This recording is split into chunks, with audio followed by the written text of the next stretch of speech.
Banori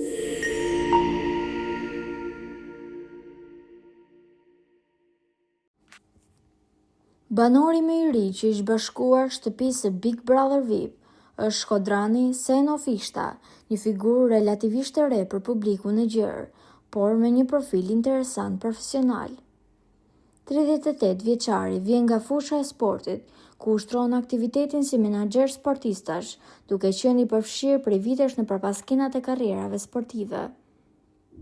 Së fundmi, ai ka zgjedhur të zgjerojë praninë e tij publike përmes një podcasti të cilin e ka krijuar rreth 4 muajve më parë, si një platformë diskutimi dhe debati.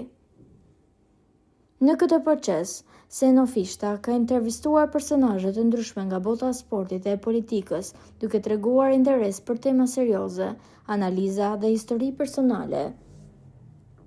Ky element e dallon atë nga disa banorë të tjerë që vijnë kryesisht nga showbizi apo rrjetet sociale. Në prezantimin e tij para publikut, ai tregoi hapur se është i divorcuar, një detaj personal që e prezantoi me sinqeritet dhe pa komplekse, duke lënë të kuptohet se është në një fazë të re të jetës së tij. Pikërisht, ky status personal ka nxitur edhe kurreshtin e publikut dhe fansave të formatit, të cilët tashmë po spekulojnë se Seno mund të jetë një nga banorët që do të krijojë një romans brenda shtëpisë së vëllait të madh. Edhe pse për momentin gjithçka mbetet vetëm një nivel hamendësimi, prania e tij dhe mënyra e qetë të shprehurit lë hapësirë për dinamika të reja në lojë, qofshin ato emocionale apo strategjike.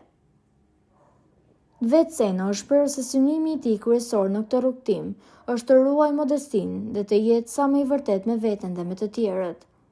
Ai ka theksuar se nuk hyn në shtëpi me maska apo role të paracaktuara, por shndron dhe dëshiron që publiku ta njohë atë ashtu siç është.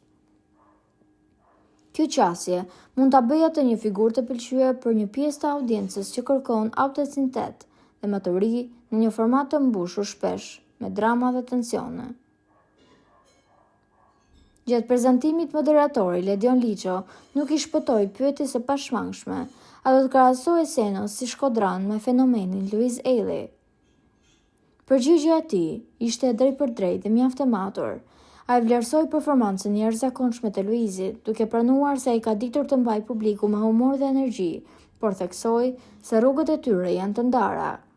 Ai ka pasur borxhet e veta, unë të mijat, u shpreh Seno duke lënë të kuptohet se secili ka historinë, stilin dhe sfidat e veta në këtë lojë. Po juve çfarë mendimi keni për këtë situatë? A mendoni se Seno ka kapacitetin që të shndërrohet si fenomeni Louise Ailey? Komentojeni mendimin tuaj dhe mos harroni të shtypni butonin subscribe për të mos humbur asnjë video të re rreth kanalit ton. Ju faleminderit.